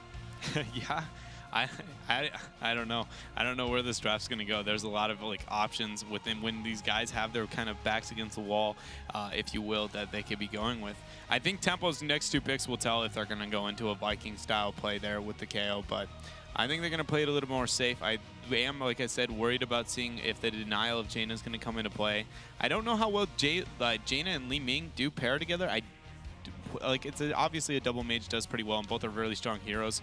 And Li Ming and Jaina will complement a little bit to each other, but it is a very burst-oriented composition when considering you're facing a Tassadar. Wow, they're just respecting Stitches. Srey just got so many big, impactful hooks on the Malfury and Zagara, you name it, in that game, and they don't want to have to worry about it. The support. If the support's picked right now, it's a Vikings. Dread's making the bold calls. Which support do you like here? Brightwing's good for global presence. Karazim is just good in general.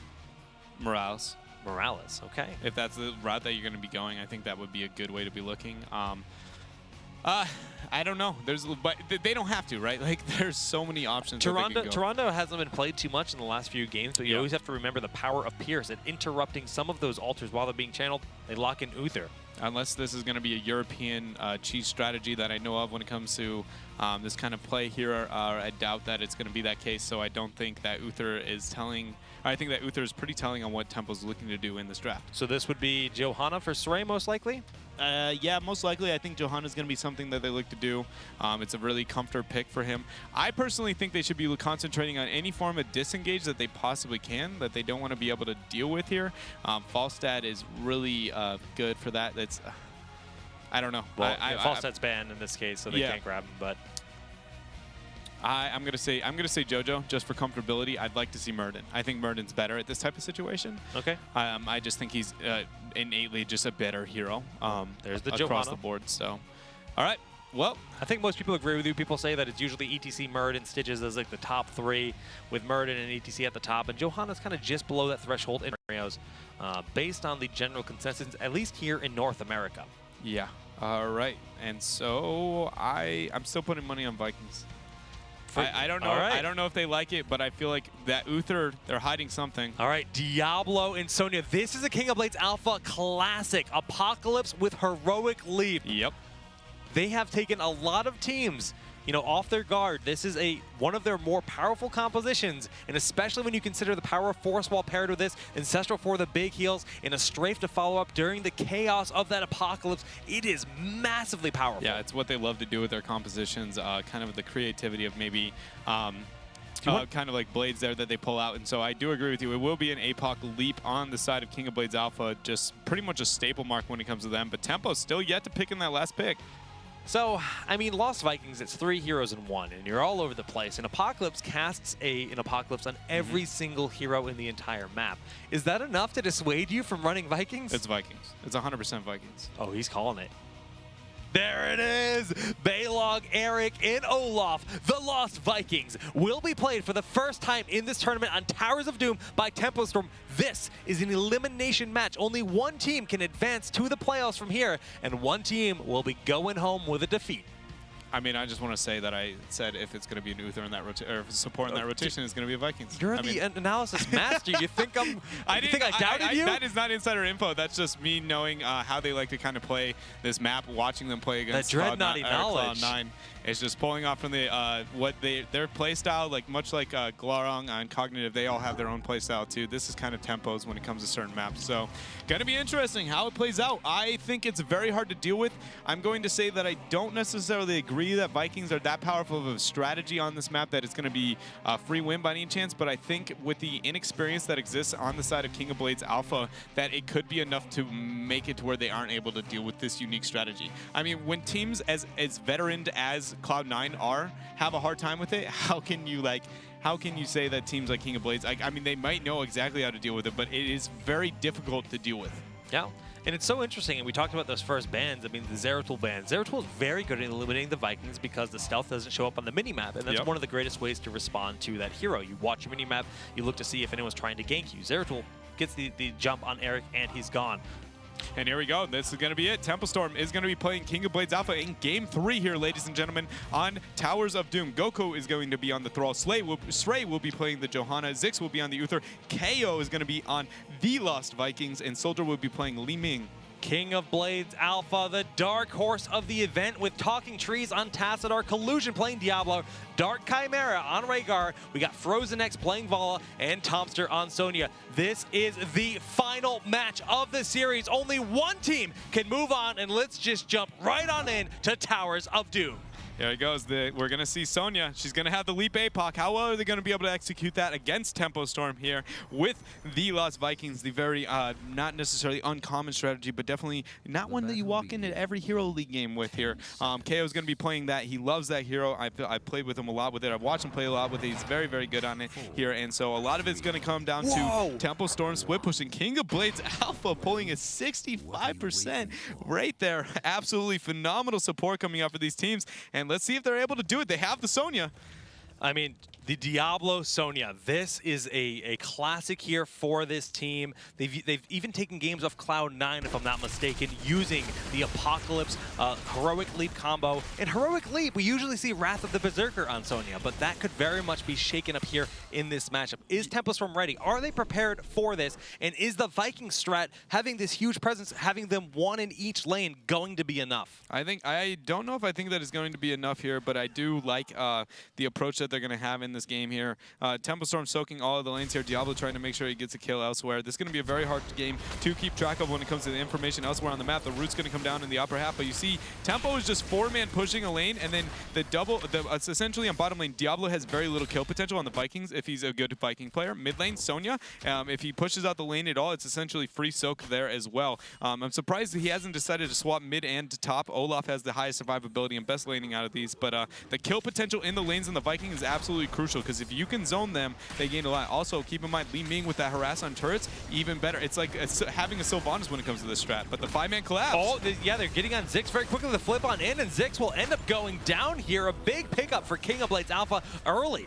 Yeah, it really is. And like when it comes to this map, why the Vikings are so influential, not only are they able to split pressure everywhere, split cap everywhere, but also the soak becoming a huge, huge play here. So they are able to cap on bottom, they're able to soak on top, and while the rest of the team delays on mid, it's very hard decision making. King of Blades Alpha from this point on need to be very, very crisp. So things to point out, as Lost Vikings does indeed have Bribe at level 1. Having a Viking in each lane, they can maximize their soaks and maximize the stack of that Bribe mechanic.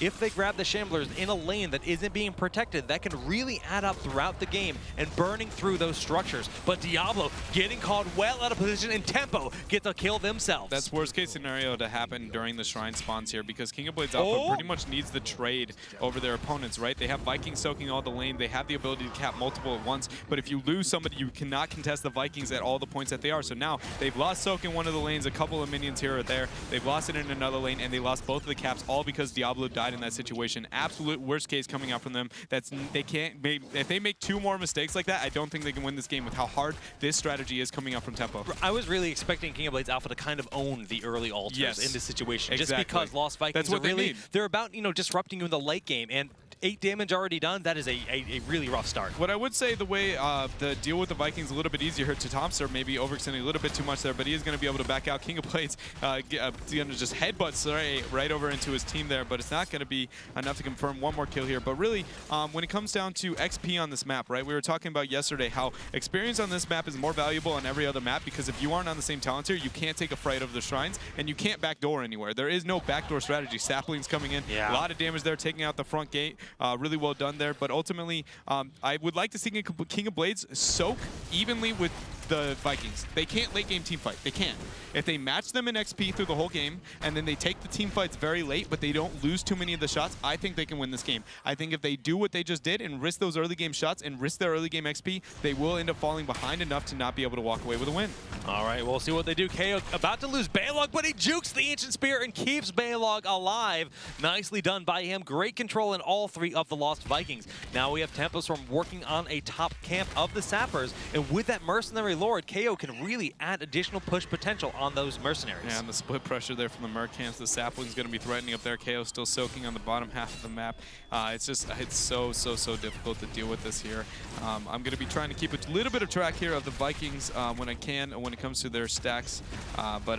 Overall, really well done here. So now watch. King of Blades Alpha, how are they going to deal with this situation? If they make the same mistake that they made last time, that's going to be pretty rough. Diablo is dealing with bottom lane. No kill potential there, but he is going to give up a little bit of XP. So now watch how well the Vikings are able to cap with one, and then 4-man delay on the other, and then commit to a full team fight. This is so hard to deal with. The King of Blades is in a rough spot.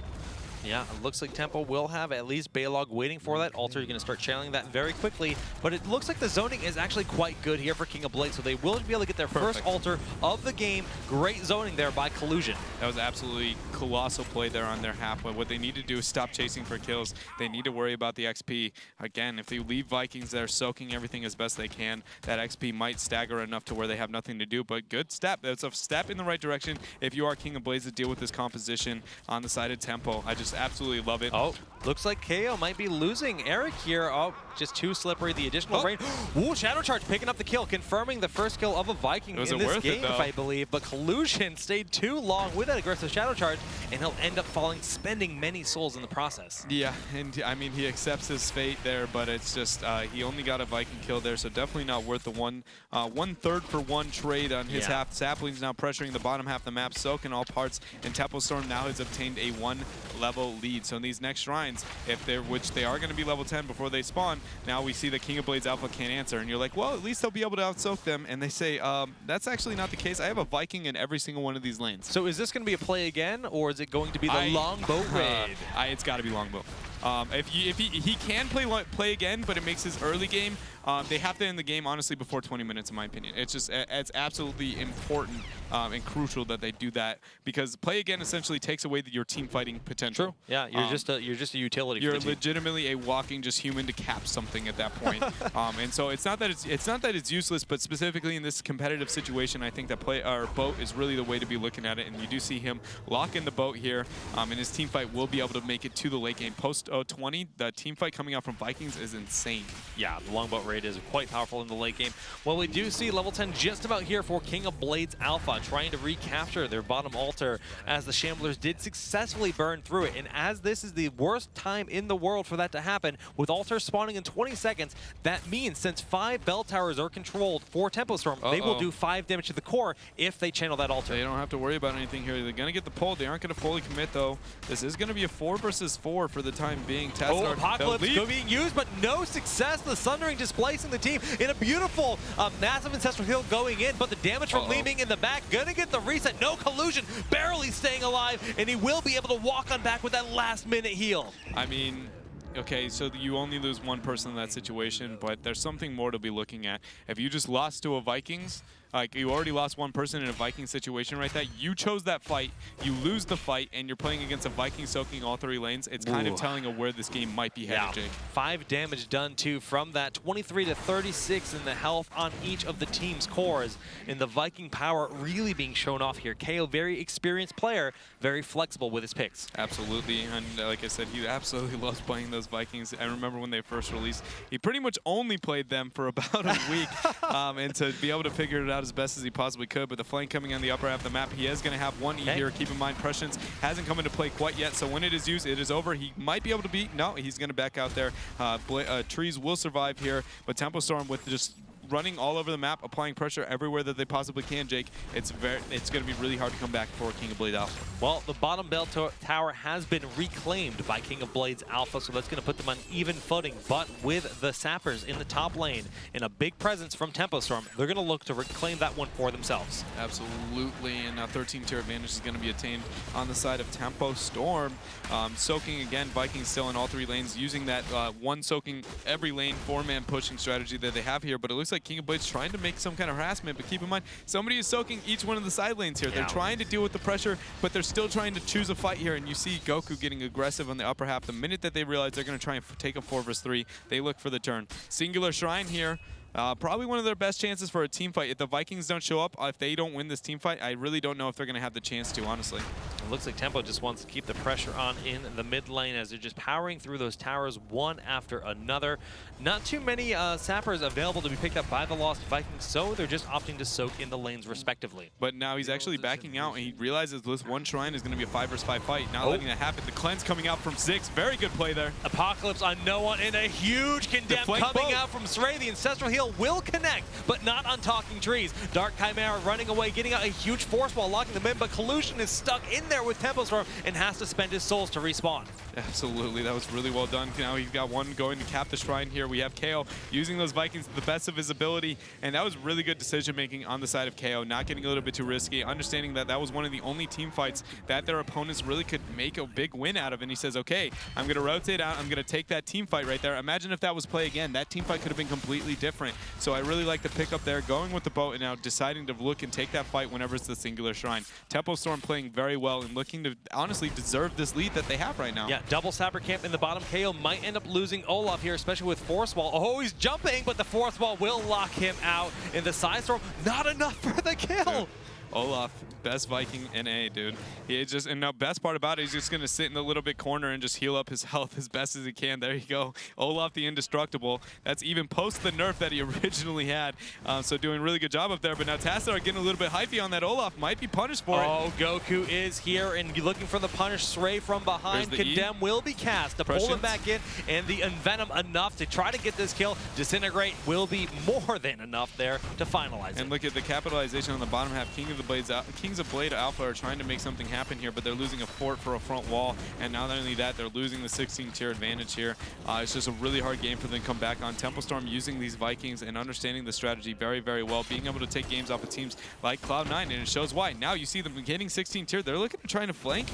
No, instead, it looks like they're going to try and capitalize, get as many forts as possibly as they possibly can. This bell tower, I mean, they're poking it down with that mirror ball that has now been picked up here at level 16 on Li Ming, and the presence that she has. Look at this siege. Yeah. She has cast 4 abilities and done about 60% of this bell tower's health. I mean, calculated, I guess. I don't know what to say about that one.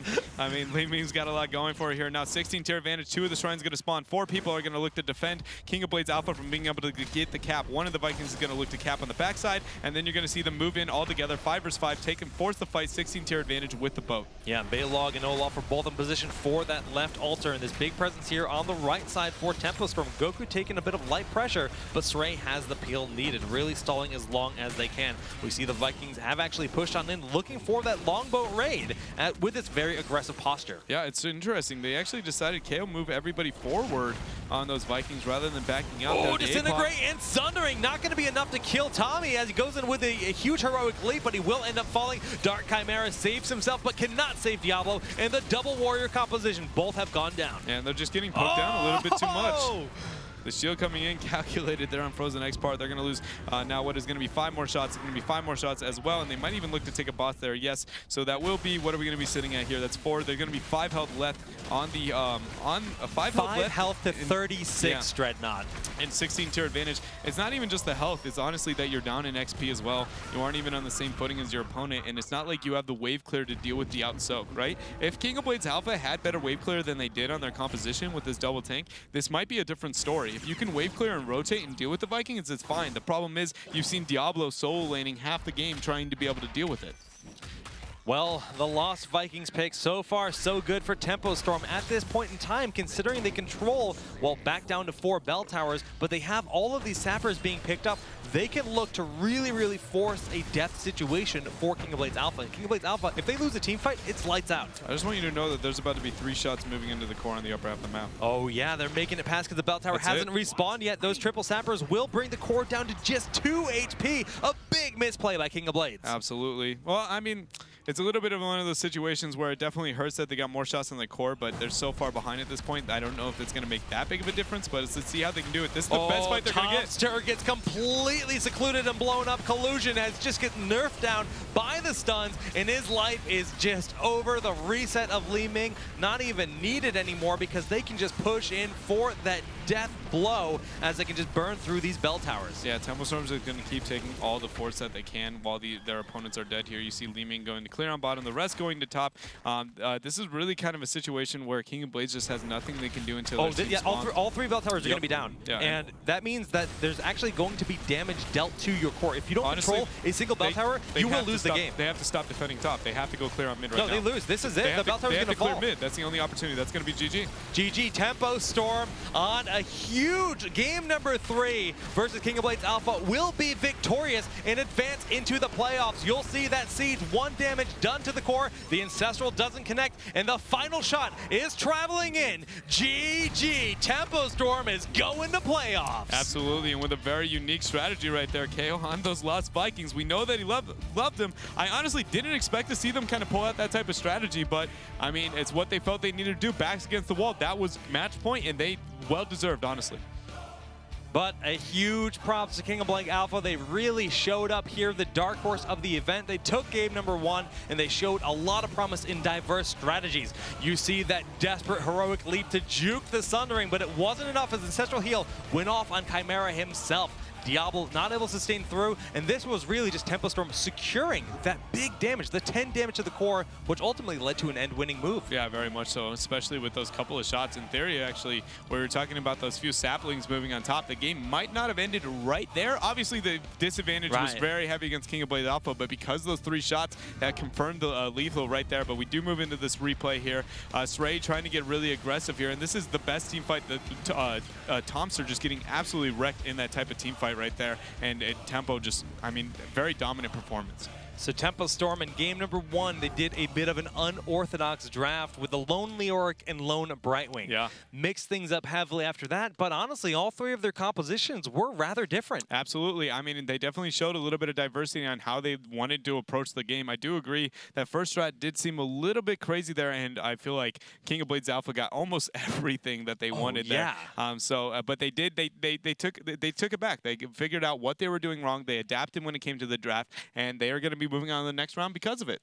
Now, this does, in fact, mean that King of Blades Alpha's journey has ended here, but of course, they played phenomenally. Congratulations on making it this far to begin with. But Tempo Storm moving on forward for their chance to make their way all the way to Korea at the World Championship. Do you think they can do it? I mean, I definitely think they have the opportunity to. I think it will be an uphill battle, to say the least, but I think they have the opportunity. Well, it sounds like we are ready to roll with an interview. Take it away, Anna. Guys, I was just talking to my friend here who was saying it's so hard to just come straight from a game like that and be shaking and make coherent words. So don't worry, they don't have to be coherent, but how are you feeling after that 3-game series? Feeling amazing, you know, being in the top 4 rounds now. Yeah, those were really intense games. Pretty scary to start the series off with a loss, but I think we really kept our composure together and, you know, pulled it off. So just really happy now, relieved. King of Blades keeps being referred to as the dark horse of the tournament. The casters were mentioning them like that. They did manage to take a game off of you in game 2. Are they a dark horse, or what do you think of them? Yeah, I actually think they're incredibly talented players. A lot of raw talent on that team, especially for a team that's really new. You know, we knew they were going to be a good team at Heroes Rising. Just playing them in scrims and in tournaments and stuff, you can really tell that they're a really dominant team, and you know, they definitely have a good future ahead of them. Well, I know what I want to especially hear about is the Lost Vikings. That was the first time we saw them in the tournament. Casters, did you have any questions about the Lost Vikings? I mean, I didn't specifically. I just wanted to know actually kind of when you decided you were going to pick them. Not so much in the draft, because I feel like the minute that you picked the support, it was pretty straightforward that you were looking to hide the Viking pick. What I was really interested in is, did you guys say if it goes to game 3, we're going towers and we're going Vikings, or did you just decide midway through it's like, oh, it's on towers, like let's just do Vikings? We definitely had the Vikings as a strategy that we knew we had, ready to pull out, but we weren't necessarily committed to picking Vikings there. We were still waiting to see exactly what they opted to go for. I think the point where we really knew that we were going to go with the Vikings is when we got up like the really strong 4-man rotation squad.